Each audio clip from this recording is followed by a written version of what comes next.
and be nice. Be nice. When you're nice, even when things go wrong, you can still get a lot more than in a situation that you would normally get. So that's what I would say. Morocco is really loved and appreciated because of its people. It's not, the culture is great, the architecture, the history, it's all great, but it's the people.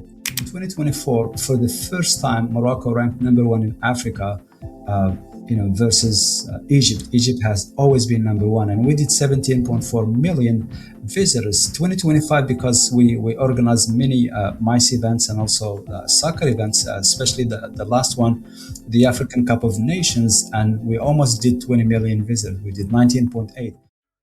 Certainly, creating a warm and engaging introduction for your podcast, consider Great Tell Me as a suggestion that combines an upbeat and inviting spirit without any background music. Welcome to Tangelic Talks, your go-to podcast from Tangelic, where we dive into the vibrant world of clean energy, development, sustainability, and climate change in Africa. We bring you inspiring stories, insightful discussions, and groundbreaking innovations from the continent making waves in the global community. Tune in and join the conversation toward a brighter, greener future. Let's get started. Welcome to Tangelic Talks, a podcast at the intersection of energy, equity, and empowerment with your co-hosts Victoria Cornelio and Andres Tamez. In today's episode, we're heading to North Africa to explore what responsible tourism can really look like on the ground, beyond buzzwords, glossy brochures, all that sort of stuff. And we've got Azdean here to help us understand. He's a Morocco travel expert and the host of the Destination Morocco podcast. And in this conversation, we're going to unpack how tourism can become a tool for sustainability, local investment, cultural preservation, and what it really means to build community-centered travel experiences in a world that is facing, if I dare say so myself, some climate and social challenges. Welcome to the podcast. Thank you so much for this incredible opportunity, Victoria and Andreas. Really, really appreciate it. So I'm thrilled to be a guest on your podcast and to learn, with the audience about Morocco. Amazing. Well, tell us your story, right? You're from Morocco? Yes. Yes. What is the one thing you have to see in Morocco when you go? Oh my goodness, Victoria, that's a really, really difficult question. But I could tell you, there's so many places, but I would say the one thing that you really have to experience is definitely Merzouga Desert. The desert is definitely the one not to miss. Okay. Perfect. I love it. Is that a personal preference? Do you have It a is. story with the desert? Tell us more. Yeah, because a lot of people, they think that the desert, you're just gonna, go and spend the night and come back and that's it. It's off your bucket list. But it's actually, there's so much things to see and do in the desert. And for me, I went to it the first time. We did just like everybody else. You do the camel ride, you do the dinner. The next day morning, you just pack and go. But then afterwards, we did, we explored the dunes, and we drove a 4x4, which was a lot of fun for me and my team. And also we visited the a nomad family, which is an eye-opening experience as well, Victoria. And then we did some caves visits and then fossils. As you know, that part of Morocco is just full of fossils, and you can see them actually in most American museums. They're actually from Morocco. So there's a lot of history. Then we went to a village called Khamliya village, and that's when we did a little bit of Gnawa music and the history of Gnawa music in that region. So, you can spend an average 2 to 3 days in the desert and just have an amazing, amazing time. So cool. I think you've pitched it very well. No wonder you have a full travel agency about this. Can you tell us about the birth of Destination Morocco? Where did the idea come from?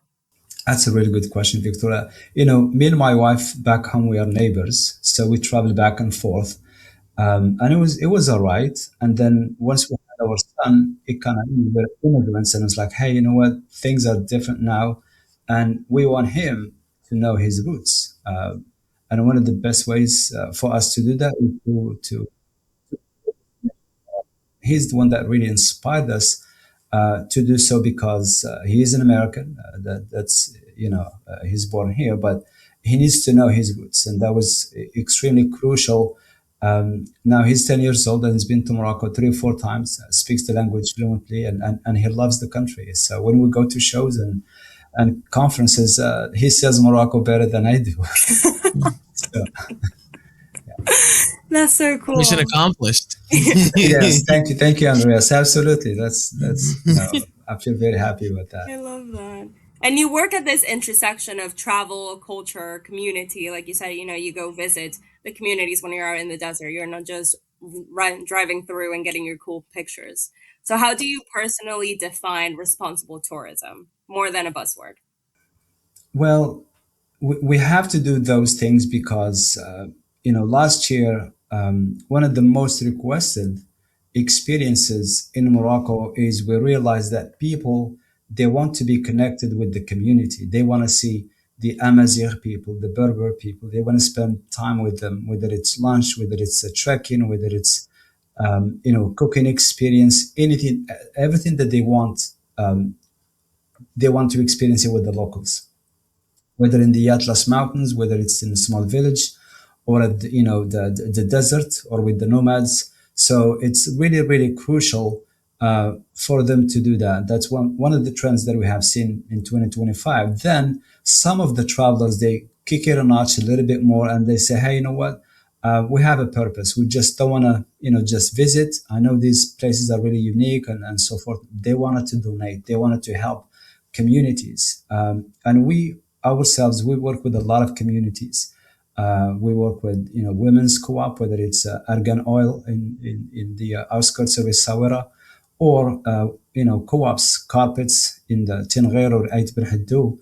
So we do work quite a bit with, single moms, single parents, and the travelers, they really, really appreciate that because they see where their investment is going. It's not going, to a big corporation or CEO. It's really, really helping the small communities in Morocco. So it's a win-win situation. Yeah, that's incredible. Is how do you make sure that people, the community, the locals are involved in tourism without it being like, I like to call it the aquarium effect, where it's like you go to an aquarium and it's like, oh, look at all the animals, but it's sort of just like you're. Do you see what I mean? Like, how do you make Yes, sure it's not exploitative in that sense? well, there's. I remember when we went to Essaouira, and it was the women's co-op in the outskirts of Essaouira, actually. And when you go to the women's co-op, there are places where they basically the seed or the argan seed goes through 5 different stages, and you'll see the women sitting. They don't speak the language, but just minding their business, doing their job.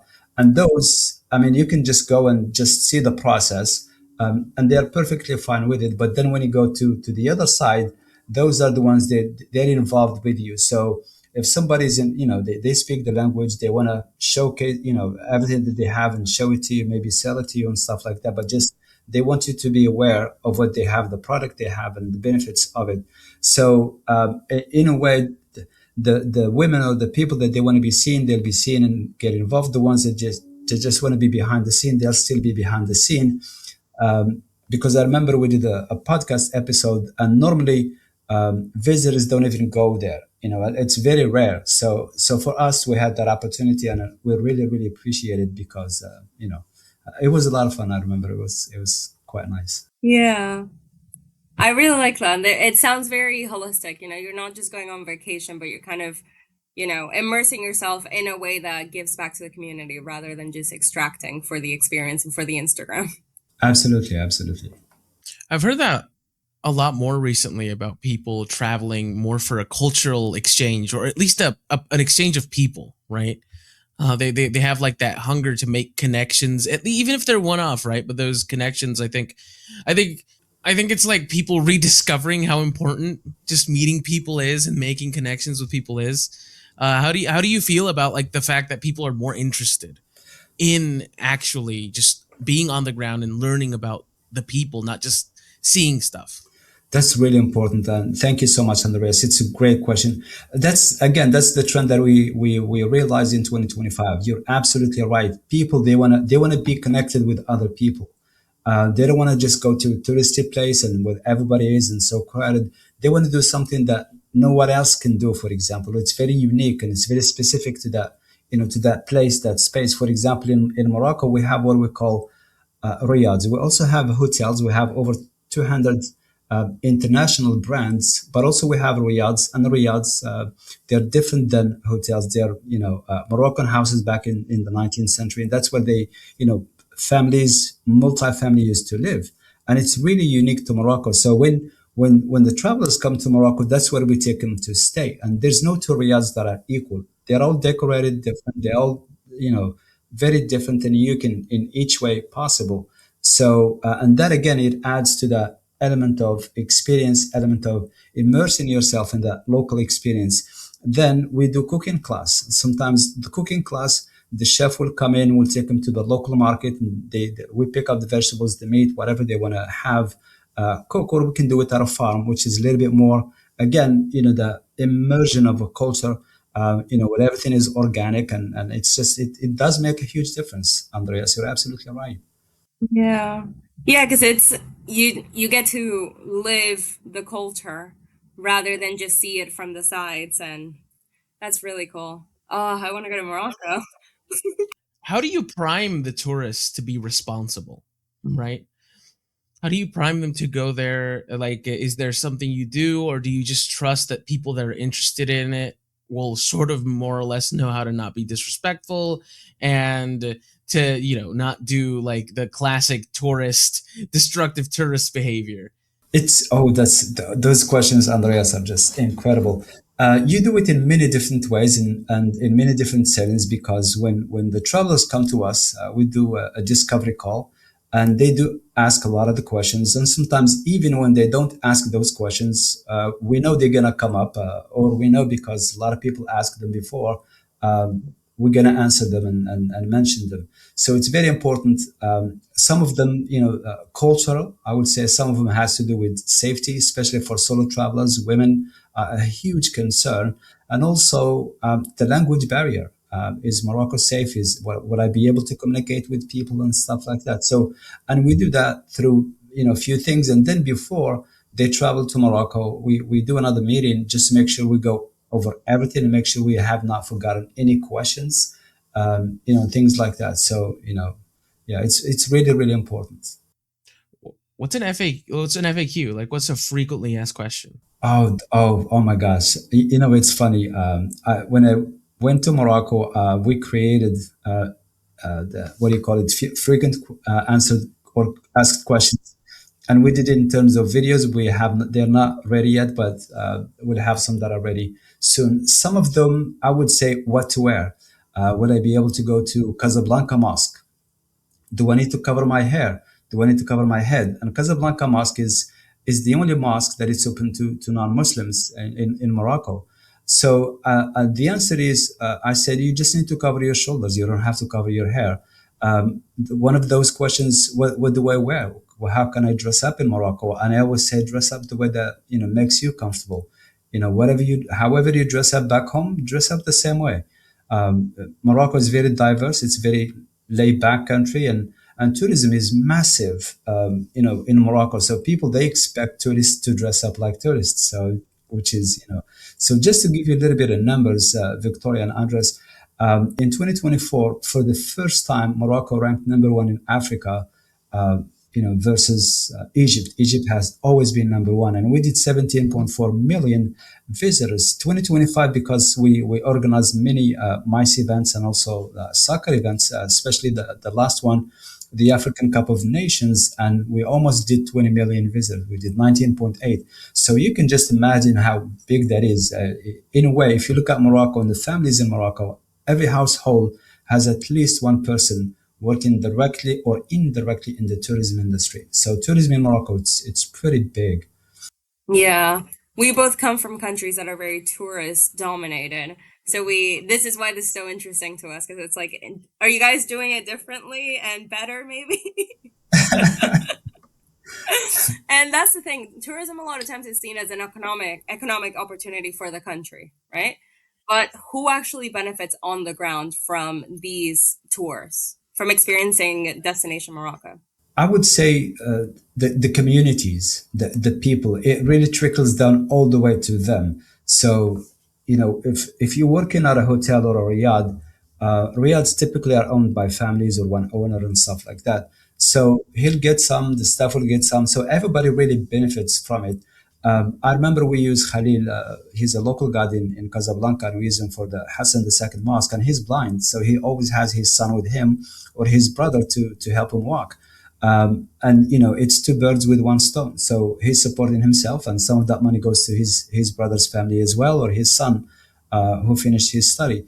Then we work with women in henna experience that they're widows, or just single parents. So that money really goes back deep into the community. So it's not just and even the pay. We are locals, and we do pay better than the other tour operators that are not locals in Morocco. So and I think that's really important. Yeah. Then we get involved with charities and other entities just to give back to the community. So Yeah, it's a local investment where everyone's sort of pitching in and reaping rewards, right? absolutely. I think like really part of the responsibility of sustainable tourism is exactly what you just said, like being able to properly compensate people, right? You're not trying to just make a company to bring people there and exploit as much as you can and get the most value out of it as you can, because it's an industry about people, right? 100%, yes. That's I studied tourism, so this is all really fascinating to me. Not like deeply, but I got like my technical bachelor's is called it here in Mexico in tourism. So it's all very cool. Thank you so much. Thank you. How much does sustainability factor into the tours and how you engage with the community? And when we talk about sustainability in this context, the whole, climate sector area, because Morocco is an area already experiencing climate impacts. So does that affect tourism? How does it affect locals? Can you give us some insights into that? It's really hard for me to give any insights, but truly, we try to be as sustainable as we can, for the most part. So yeah. Yeah. Awesome. Yeah, no, it's Doing one what of you those things. can, Yeah. essentially. Yeah, of course. Yes, definitely. Yes. Yeah. Definitely. And what do travelers often get wrong about ethical tourism, responsible tourism? Like, have they ever told you, I think it's this, and you're like, whoa, no. It's funny. I'm very grateful for this opportunity. So, I remember Max, she traveled with us, I believe, back in 2022, 2023, and she did the service where they pick you up at the airport. And, the people, when they travel to Morocco, keep in mind their perception. So her perception versus the reality, they completely different. So when she was picked up at the airport, the girl that picked her up, she was like, I was so surprised and said, why, Max? And she's like, she was wearing a skirt. I would not even let my daughter wear that skirt. And I just started laughing and said, look, you were so concerned a week ago and so scared and afraid. And then you went to Morocco and everything's like, oh my God, this is totally different. What a shock. So basically, Morocco is very diverse. And again, going back to what to wear in Morocco, and people they have been influenced by the media, the TV, and sometimes the movies, and they don't really depict a really nice image or an actual image of Morocco. So Morocco, it's very laid back. It's a very diverse country. So Yeah.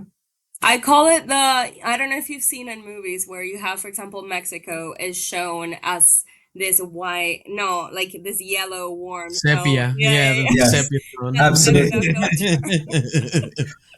The same way. It's one Yes, of those yes, things. yes, yes. I'm watching Breaking Bad, and all of a sudden, like I'm seeing my state, the state I live in, and I'm like, I don't see this yellow filter around here. It's so funny, Andreas. We drove to Las Vegas, and I remember I passed by New Mexico, and I loved it.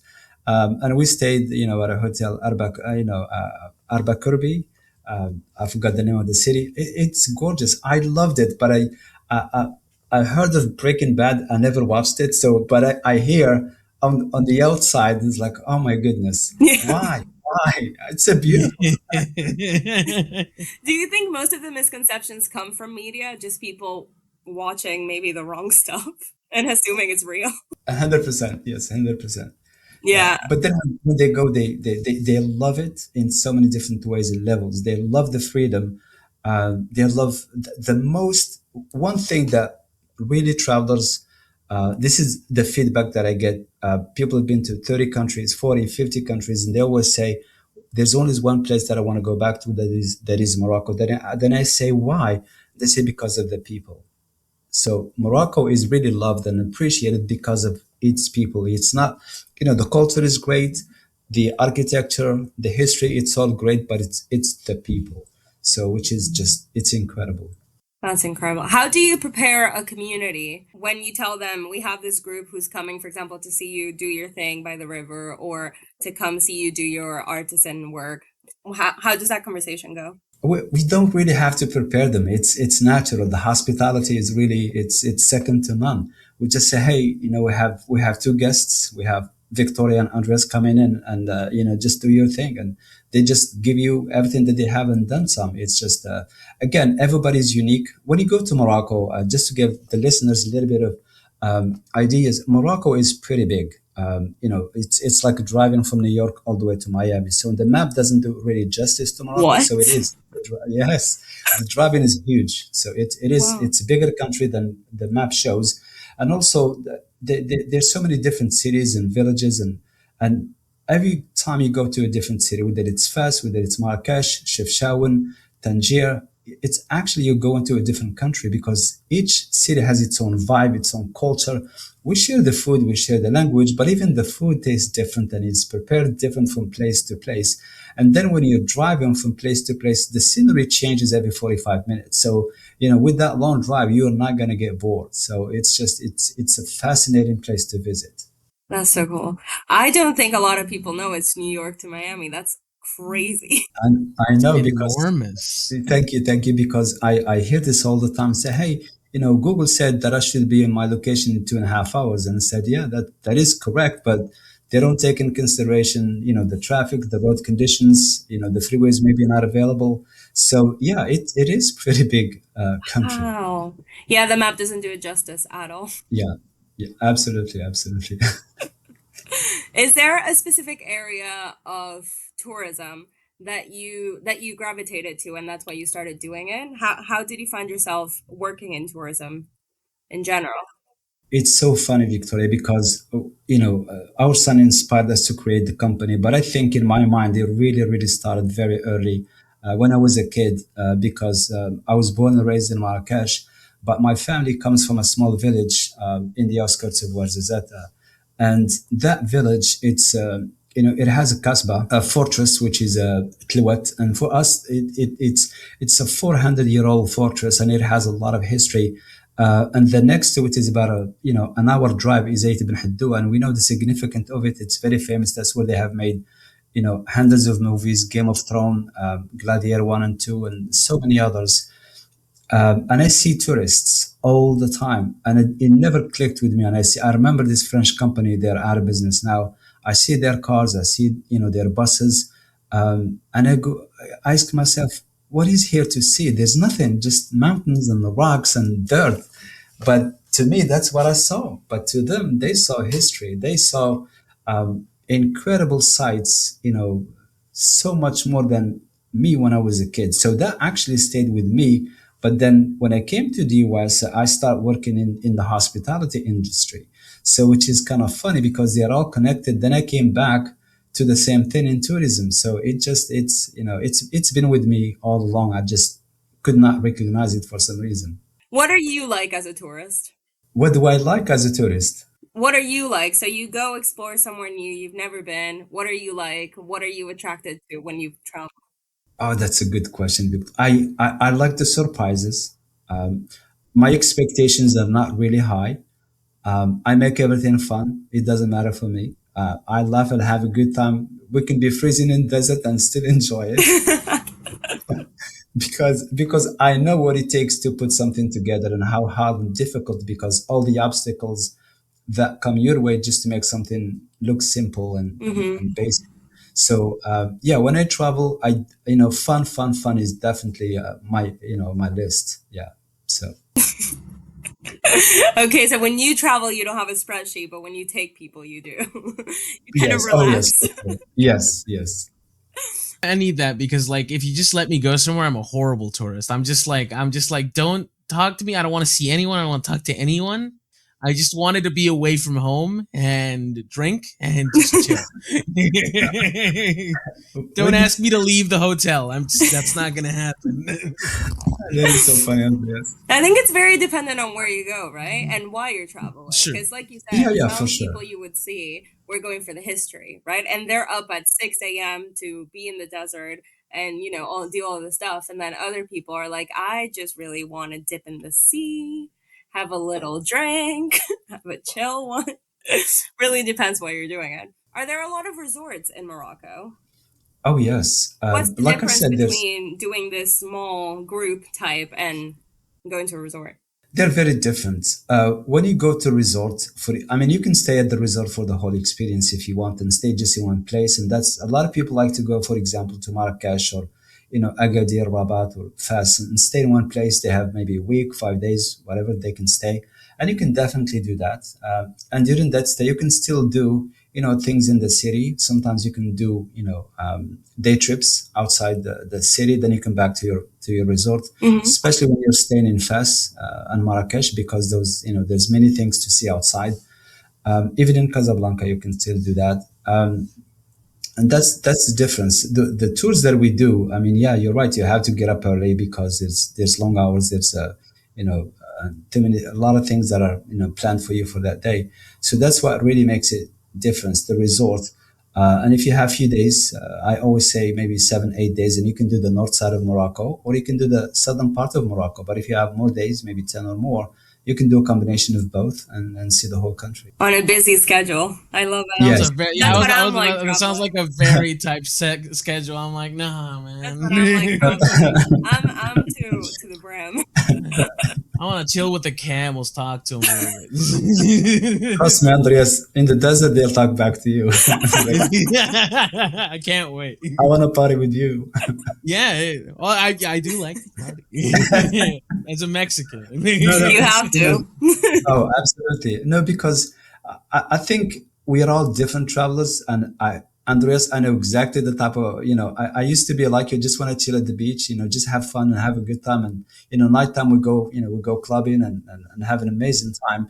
And you can do that in Morocco as well. So trust me, Morocco has a little bit for everybody that they can enjoy and immerse themselves in that experience. Yeah. It's always like it's you can do all of it, you can do none of it, but you still meet people, right? Like even when I go to like Cancun, when I've gone to Cancun, I stay at the resort and I meet people from Brazil, and we're talking, we're I'm in my home country, but I'm exchanging with someone from a different country anyway. So it's all very nuanced. Yeah, absolutely. You're absolutely right. And it goes back to people at the end of the day, right? That's the experience. Exactly. When you're making these groups, are you thinking about how they're going to interact with each other? Like, are they compatible as a group?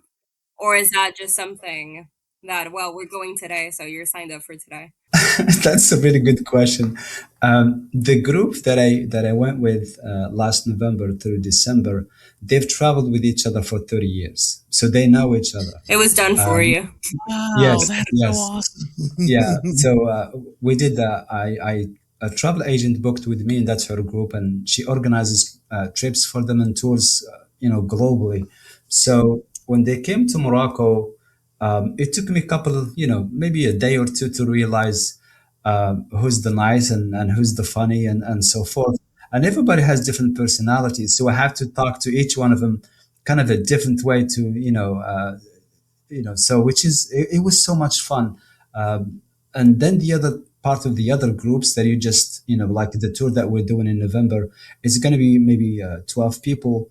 Some may know each other, some may not know each other, which is fun in a way that, they'll get to become friends afterwards. At the end of the tour, they become friends. And, the beginning, it's going to a little bit look kind of awkward, but that's what we do. We facilitate, we entertain, and we make it fun of, for everybody to enjoy. And immerse themselves in the experience and enjoy Morocco along the way. And hopefully we can stay in contact afterwards, for sure. Yeah. I love that. That's so good. Well, I want us to close off thinking about, we are all tourists at some point, right? We all go somewhere that we've never been and we're trying to learn. So if you had an advice of a way to travel more responsibly, what's one mindset shift that could make the biggest difference? Learn about the destination before you get to it. If you go into Mexico, learn a little bit about the history, a little bit about the language. That really goes a long way. I don't speak Spanish, but I know in the hospitality, I worked at Mexican restaurants, as a busboy, as a server. So I got to learn the kitchen Spanish, so which is very important. So that Spanish, it's helping me now. My son, his favorite food is Mexican food. So when we go to restaurants, he's like, "Hey, can I get some chili con queso?" So Yeah. he He's got loves chili taste as con well. queso.